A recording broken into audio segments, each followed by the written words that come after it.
Ni lepšega občutka, ko se odeti v kurantovo opravo in se podati po ptujskih ulicah.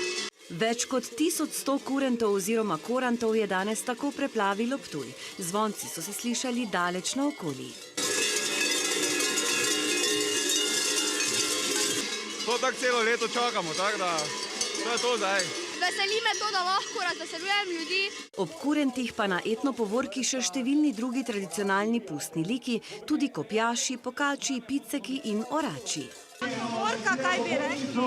Ena lepši. Tako je na Ptuju ni nikjer. Med povorko pa je županja, kot veleva pustni zakon, predala ključe mesta in s tem tudi oblast princu karnevala.